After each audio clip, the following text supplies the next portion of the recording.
За последние несколько месяцев скопилось довольно-таки много новостей, связанных с игрой Ark Survival Evolved. Про Ark 2 будет в самом конце, если что. Всем привет, меня зовут Рирс. Давайте разбираться. Подпишитесь, лайк поставьте и поехали.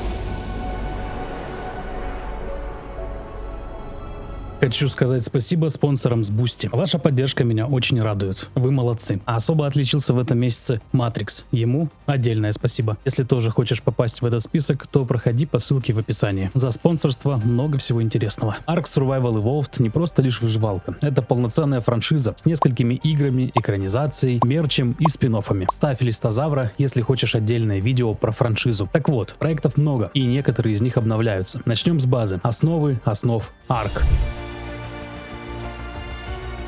Базовая версия для ПК, PS и Xbox получила обновления 356 и 357. Про предыдущие обновы смотри в ролике в закрепе. 356-й патч принес в игру фильтр нежелательных слов. Наконец-то закончилась эра человеков, бобов, 1, 2, 3 и так далее. Наконец-то нет мата в общем чате. Сбылась мечта админа. Следовательно, моя мечта. Я же админ. Знали? Как не знали? Сейчас расскажу. Админю проект Rears Games Server. PvE кластер серверов без обнуления прогресса. С множителем x2 на все. Из модов удобная панелька со всей информацией по проекту и магазин за время. Играя на сервере, капают очки, за которые можно купить всякие плюшки. Есть удобные плагины, например, поиск Дина. Вводишь определенную команду и имя своего Дина. И ловишь точные его координаты. Сервер находится на топовом железе. Есть даже отдельные карты для разведения животных. Там можно строить огромные ангары, выставить всех своих диносов в рядочек и как следует их трансляции иногда даже провожу на этом сервере. Ссылка в описании. Вступай в Discord и в группу ВК. 357 патч добавил в игру озвучку записок «Той, кто ждет». Да, разработчики решили эксплуатировать актеров из мультсериала и записать их голоса для игры. Прослушать их можно вот в этом разделе в самой игре.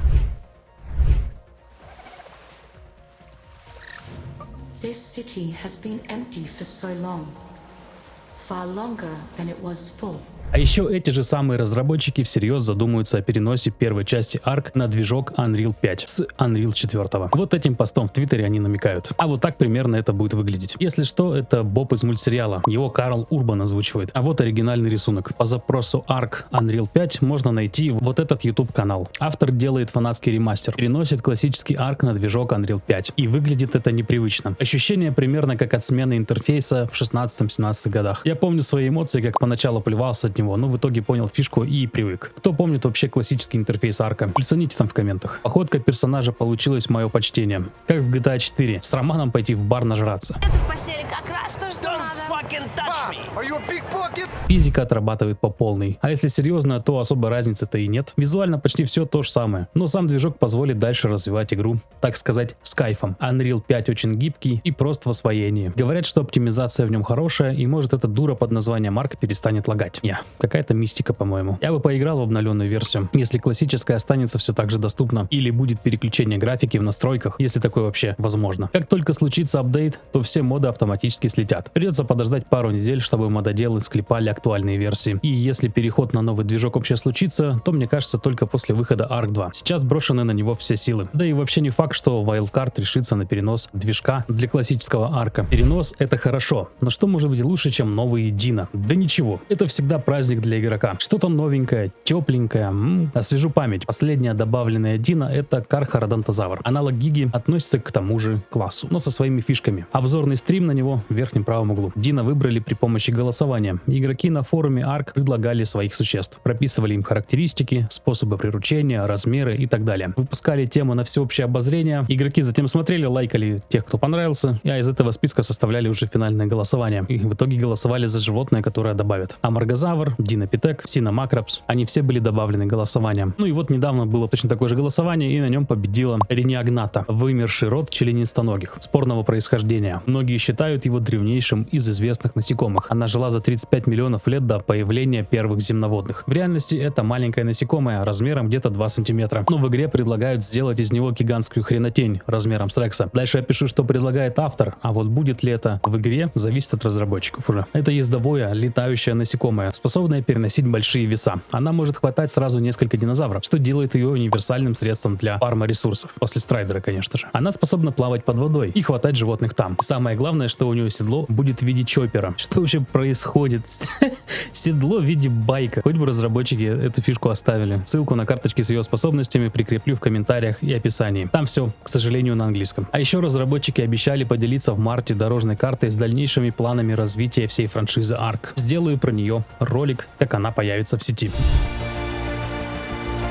Дальше двигаемся к королевской битве по Ark Survival of the Fittest, точнее обновленной версии. Королевская битва вышла в качестве мода для оригинального Ark, затем стала самостоятельной бесплатной игрой в Steam. По ней даже проводились турниры с денежными призами от самих разработчиков. Затем она сдулась и сейчас решила вернуться из пепла. Но судя по онлайну, все в том же Steam загнулось опять. Пик онлайна был почти 2000 человек. Сейчас онлайн упал ниже 100 человек. Кому-то нравится, кто-то хейтит. Отзывы в Steam в основном положительные, но никто в нее почти не играет. Так что делаем выводы, что это очень нишевый продукт. Я попробовал даже одну катку, мне не зашло. Игру переделали, но чутка. Привели, так сказать, в играбельный вид и осовременили. Подогнали под стандарты других королевских битв. Зайдите, поиграйте, она бесплатная. Правда, весит за 100 гигабайт.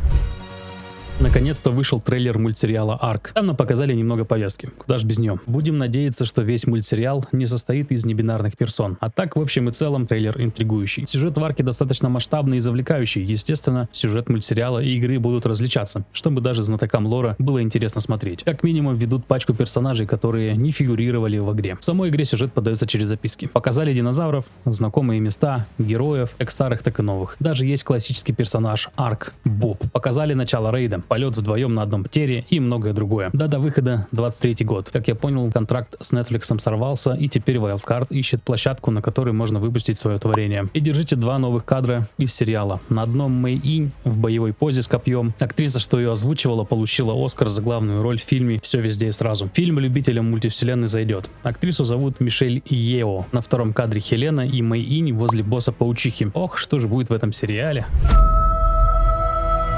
Ark есть даже на приставке Nintendo Switch, если вы не знали. Вообще Ark на Switch'е вроде как с 2018 года, но у той версии игры были колоссальные проблемы. Все лагало, свистело и пердело. Есть YouTube канал Digital Foundry. На нем разбирают игры с технической части. И они, мягко так сказать, прихуели в свое время от порта на Switch. Окрестили его чуть ли не худшим. Разработчики решили исправить положение и выпустили Ultimate Survival Edition. Digital Foundry прихуели еще раз и похвалили разрабов теперь уже за самый лучший порт на Nintendo Switch. А получилось это сделать при помощи студии Groove Street Games. Они совместно со студией Wildcard сейчас делают Ark 2. Groove Street Games пересобрали Ark с нуля на новой версии Unreal 4, а точнее на 4.26. Более современной, зрелой версии технологии Epic. Как говорится, лучше поздно, чем никогда. У кого есть вообще Switch и Ark на нем? Как там играется-то? Не все DLC были доступны сразу, их выпускают по мере готовности. Судя по дорожной карте, сейчас уже доступны Аберрация и Экста. Также на Switch есть еще одна версия Ark для самых маленьких. Ark Dinosaur Discovery. Это как экскурсионный режим в последних Ассасинах. Никакой агрессии, просто ходишь, созерцаешь мир, катаешься на динозаврах, читаешь про них и так далее. На днях вышло обновление для этой версии игры. Теперь можно телепортироваться в определенные места. Появилась система свистов и другие разнообразные улучшения. Я бы своим детям такое установил, если бы они у меня, конечно, были. Да что уж, я бы и сам поиграл.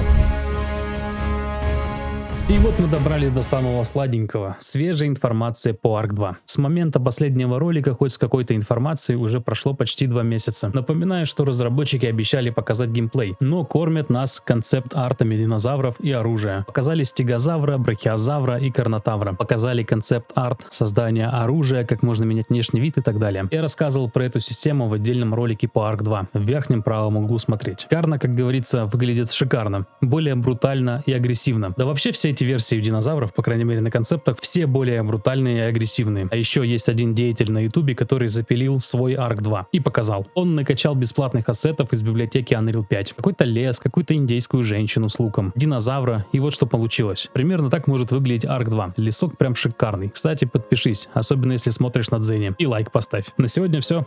Услышимся.